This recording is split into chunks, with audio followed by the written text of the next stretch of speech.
పశ్చిమాసియాలో కొనసాగుతున్న ఉద్రిక్తతలు ప్రపంచవ్యాప్తంగా ఇంధనం సరఫరాను దెబ్బతీస్తున్నాయి. దీనివల్ల ఎల్పీజీ ధరలు పెరగడమే కాకుండా భవిష్యత్తులో కొరత ఏర్పడే ప్రమాదం కూడా ఉందని నిపుణులు చెబుతున్న మాట. ఈ ఇంధన సంక్షోభం నుంచి దేశాన్ని గట్టెక్కించేందుకు భారత్ ఇప్పుడు ఒక పవర్ఫుల్ ప్లాన్ బిని సిద్ధం చేసింది. అదే డిఎంఏ. ఇది విదేశీ దిగుమతులపై మనం ఆధారపడటాన్ని తగ్గించడమే కాకుండా సామాన్యుడికి మరింత మేలు జరిగే అవకాశాలు ఉన్నాయని విశ్లేషకులు చెబుతున్నారు. సిఎస్ఐఆర్ నేషనల్ కెమికల్ ల్యాబొరేటరీ శాస్త్రవేత్తలు ఈ ఇంధనాన్ని పెద్ద ఎత్తున ఉత్పత్తి చేయడంపై పని ప్రారంభించారు. ఇళ్లల్లో వంట చేయడానికి ఉపయోగించే ఎల్పీజీకి ఇది స్వదేశీ ప్రత్యామ్నాయంగా మారొచ్చని పరిశోధకులు చెబుతున్నారు. ప్రయోగశాల ఇటీవలే డిఎంఈ కోసం ఒక పైలట్ ప్లాంట్ ను ఏర్పాటు చేసింది. ఇప్పుడు ఉత్పత్తిని పెంచడానికి ఈ సౌకర్యాన్ని విస్తరించాలని యోచిస్తోంది. డిఎంఈ అనేది మిథనాల్ ను ఉపయోగించి కృత్రిమంగా తయారు చేసే ఒక ప్రత్యేక వాయువు.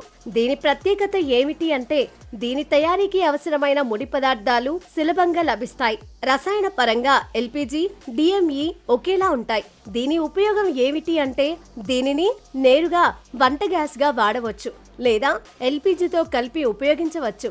ఇది పర్యావరణానికి హాని కలగకుండా మేలు చేసేదిలా ఉంటుందని విశ్లేషకులు చెబుతున్నారు.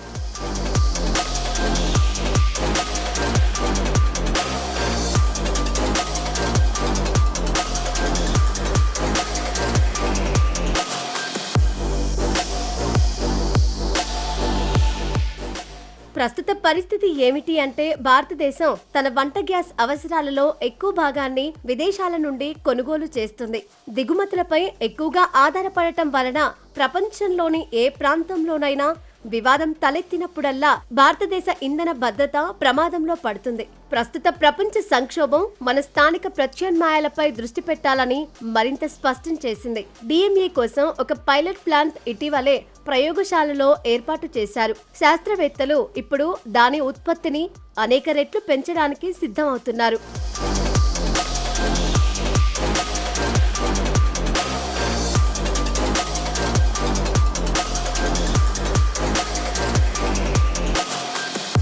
భారతదేశం తన ఎల్పీజీ అవసరాలలో ఎక్కువ భాగాన్ని విదేశాల నుండి కొనుగోలు చేస్తుంది.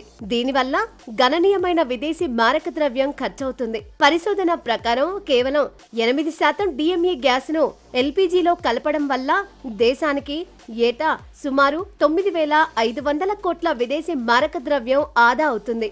యుద్ధం, పెరుగుతున్న చమురు ధరల కారణంగా డాలర్తో పోలిస్తే రూపాయి విలువ పడిపోతున్న నేపథ్యంలో ఈ పొదుపు భారత ఆర్థిక వ్యవస్థకు ఒక వరం అవుతుంది.